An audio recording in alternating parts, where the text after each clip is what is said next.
Hello and welcome my YouTube channel CGPSC Vyapam MCQ hub. जैसा कि आपको पता है कि मेरे चैनल के माध्यम से आपको छत्तीसगढ़ में होने वाली भर्तियों की जानकारी आपको मिलती है, चाहे वो व्यापम में भर्ती निकले या फिर PSC में भर्ती निकले या फिर अदर किसी भी विभाग में भर्ती निकलती है। तो आपको मैं इस वीडियो के माध्यम से इसकी सारी जानकारी, आपको सारी क्वालिफिकेशन, उसका योग्यता कब तक भरी जाती है, ये सारी चीज़ें आपको बताता हूँ। साथ ही मैं कंप्यूटर का अभी MCQ क्वेश्चन की सीरीज़ जो चल रही है वो भी आपको मैं कराता जा रहा हूँ चैप्टर वाइज। तो आपसे निवेदन है कि अभी इस वीडियो को सब्सक्राइब करें और ज़्यादा से ज़्यादा लोगों को शेयर करें ताकि आपको और ज़्यादा इसी तरीके की जानकारी मिलती रहे। चलिए, आप जानते हैं कि NTPC में जो रिक्वायरमेंट निकली है इसका लास्ट डेट कब तक है, इसमें कितने पोस्ट निकले हुए हैं और किन किन पोस्टों पर निकाला गया है भर्ती, ये सारी जानकारी हम इस वीडियो के माध्यम से प्राप्त करते हैं। तो वीडियो को अंत तक ज़रूर देखें और वीडियो को सब्सक्राइब ज़रूर कर लें। चलिए जानते हैं NTPC में माइनिंग लिमिटेड में कौन कौन से पोस्ट पर निकाली गई हैं भर्तियाँ। तो यहाँ पास माइनिंग ओवरमैन का, मैगजीन इंचार्ज का, मैकेनिकल सुपरवाइज़र का, इलेक्ट्रिकल सुपरवाइज़र का, वोकेशनल ट्रेनिंग इंस्ट्रक्टर का या फिर जूनियर माइन सर्वेयर का या फिर माइनिंग सरदार का, इन सारे पोस्टों में अभी भर्ती निकाली गई है NTPC के द्वारा। यहाँ पास 2024 में ये पहला इनका भर्ती नोटिफिकेशन जारी किया गया है जिसमें भर्ती की जानी है। तो जल्दी से जल्दी इसमें जाकर के आवेदन करें। कुल 144 पदों पर भर्ती की जानी है। अगर मैं पोस्ट की बात करूँ तो माइनिंग ओवरमैन में टोटल 67 पोस्ट निकाले गए हैं।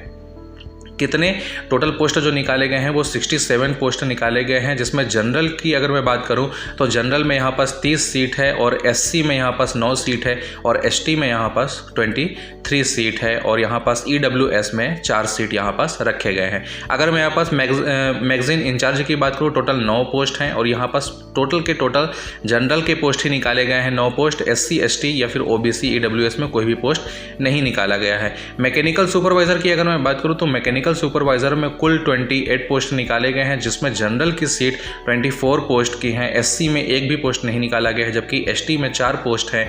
OBC और EWS में कोई भी पोस्ट नहीं दिया गया। मतलब कोई भी आसानी से, चाहे लड़का हो या लड़की, आसानी से इसमें फॉर्म भर सकते हैं। इलेक्ट्रिकल सुपरवाइजर में टोटल 26 पोस्ट हैं और जनरल की इसमें 20 सीट है। SC के लिए 1 और ST के लिए 5 सीट यहाँ पास जारी कर दिया गया है। आगे हम देखते हैं यहाँ पास कि और कौन कौन से पोस्ट पर भर्ती निकाली गई हैं, जिसमें माइनिंग सरदार सबसे अच्छा है आप लोगों के लिए। जो माइनिंग सरदार का क्वालिफिकेशन रखते हैं वो ज़रूर इस भर्ती को जरूर अपने एप्लीकेशन को, फॉर्म को भरें। वोकेशनल ट्रेनिंग इंस्ट्रक्टर के लिए अगर मैं बात करूं तो यहाँ पर टोटल 8 पोस्ट हैं, जो कि सारे के सारे जनरल पोस्ट हैं। SC ST OBC EWS के लिए कोई भी पोस्ट नहीं है। जूनियर माइनिंग सर्वेयर के लिए जो निकाला गया उसमें भी टोटल 3 पोस्ट हैं, जो कि सारे के सारे जनरल पोस्ट ही निकाले गए हैं। SC ST OBC या फिर EWS के लिए कोई भी पोस्ट यहाँ पास जारी नहीं किया गया है। माइनिंग सरदार की अगर हम बात करें तो माइनिंग सरदार के लिए यहाँ पास टोटल पोस्ट जो निकाले गए हैं वो 3 हैं। जनरल में एक भी पोस्ट नहीं है, SC में एक भी पोस्ट नहीं है। टोटल के टोटल सारे जो हैं वो ST के पोस्ट निकाले गए हैं माइनिंग सरदार में। OBS के लिए और यहाँ पास EWS के लिए यहाँ पास कोई भी पोस्ट नहीं है। चलिए जानते हैं कि किन पोस्ट के लिए कितनी क्वालिफिकेशन होनी जरूरी है ताकि आप फॉर्म भर सकते हैं। सबसे पहले हम बात करते हैं माइनिंग ओवरमैन की। तो माइनिंग ओवरमैन के लिए आपको full time regular diploma in mining engineering with at least 60% marks के साथ आपके पास होना चाहिए। और मैगजीन इंचार्ज के लिए भी सेम वही है, आपके पास यहाँ पास DGMS के लिए सर्टिफिकेट फर्स्ट एड का होना चाहिए। मैकेनिकल सुपरवाइजर के लिए आपके पास full time regular diploma in mechanical production engineering का आपके पास 60% मार्क्स के साथ आपके पास सर्टिफिकेट होना चाहिए। नेक्स्ट है आपका इलेक्ट्रिकल सुपरवाइजर के लिए। तो इलेक्ट्रिकल सुपरवाइजर के लिए भी full time regular diploma in electrical या फिर इलेक्ट्रिकल एंड इलेक्ट्रॉनिक इंजीनियरिंग में होना चाहिए 60% मार्क्स के साथ, तभी आप इसमें फॉर्म को भर सकते हैं। वोकेशनल ट्रेनिंग इंस्ट्रक्टर के लिए अगर मैं बात करूँ तो full time regular diploma in mining या फिर इलेक्ट्रिकल या फिर mechanical engineering with at least 60% marks के साथ अगर आप पास होते हैं तो आप उसका सर्टिफिकेट दिखा करके एटलीस्ट 5 ईयर का इसमें वर्क एक्सपीरियंस भी मांगा गया है, वो आपके पास होना अनिवार्य है, तभी आप इस फॉर्म को भर सकते हैं और आप इसमें अपने भविष्य को बना सकते हैं। जूनियर माइन सर्वेयर की अगर मैं बात करूं तो full time regular diploma in mine surveyor या फिर माइनिंग या सिविल इंजीनियर के लिए यहाँ पास रखा गया एटलीस्ट 60% मार्क्स आपके पास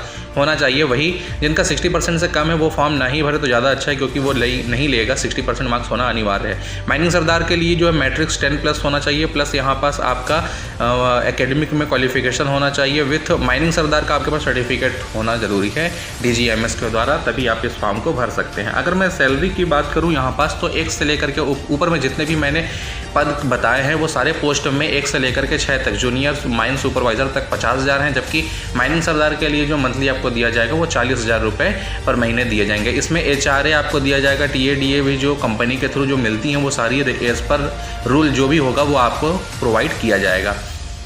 सिलेक्शन प्रोसेस क्या रहता है? तो सिलेक्शन प्रोसेस के लिए सबसे पहले आपका यहाँ पास रिटन टेस्ट में CBT टेस्ट होगा, जो कंप्यूटर बेस्ड टेस्ट होगा। कंप्यूटर बेस्ड टेस्ट में जो जनरल के लोग हैं और जो जनरल के लोग हैं या EWS के जो लोग हैं उनको 40% मार्क्स लाना अनिवार्य है। अगर वो ST SC या फिर यहाँ पास विकलांग कोटे से अगर आते हैं तो उनके लिए 30% मार्क्स लाना अनिवार्य है। टोटल जो एग्ज़ाम होगा वो 2 घंटे का होगा। 2 घंटे में आपको यहाँ पास एग्ज़ाम बनाने हैं। 40 क्वेश्चन रहेंगे, 120 मार्क्स का रहेगा। उसको अगर आप 40% मार्क्स के साथ अगर आप नंबर ले आते हैं तो आप इसमें पास हो जाएंगे, और SC ST के लिए 30% मार्क्स लाना अनिवार्य है। टेस्ट जैसे ही आपका कंप्लीट होता है देन एक मेरिट लिस्ट बनेगी, और उसी मेरिट लिस्ट के आधार पर आपको स्किल टेस्ट के लिए बुलाया जाएगा। ये जो CBT टेस्ट होगा वो रांची झारखंड में और भुवनेश्वर उड़ीसा में 2 जगहों पर यहाँ पास कंडक्ट की जाएगी, और वहाँ सारे लोगों को वहाँ पास जाकर के CBT टेस्ट देना होगा। CBT टेस्ट देने के बाद फिर आपको अलग अलग पोस्ट में जहाँ जहाँ उनका भर्ती लेना है उस वहाँ पास आपका स्किल टेस्ट के लिए भी बुलाया जाएगा। अप्लाई कैसे कर सकते हैं? तो अप्लाई करने के लिए आप इसके ऑफिशियल वेबसाइट NTPC के ऑफिशियल वेबसाइट पर जा कर के वहाँ पर आप लॉगिन करेंगे, रजिस्ट्रेशन करेंगे। रजिस्ट्रेशन करने के बाद आपका जो जनरली आपका सारा मांगा जाएगा, डॉक्यूमेंट मांगा जाएगा, आपका जानकारी मांगी जाएगी, उसको आप फिलअप कर लें। और फ़ी के लिए अगर मैं बात करूँ तो फ़ी के लिए यहाँ पास 300 रुपये जनरल कैटेगरी के लिए आती है। ST SC या फिर एक्स कोई सर्विसमैन है तो उनके लिए कोई भी फीस नहीं लगेगा। बाकी अगर आप जनरल के हैं या फिर EWS OBC हैं तो उनको आपको 300 रुपये फॉर्म भरना होगा। अगर मैं इसकी स्टार्टिंग डेट की बात करूं तो स्टार्टिंग डेट जो है वो 9/7/2024 को यह भर्ती स्टार्ट कर दी गई थी, और इसमें अगर आप जो पैसा देंगे, फ़ी जो भरेंगे वो SBI कलेक्टर के थ्रू आप भर सकते हैं।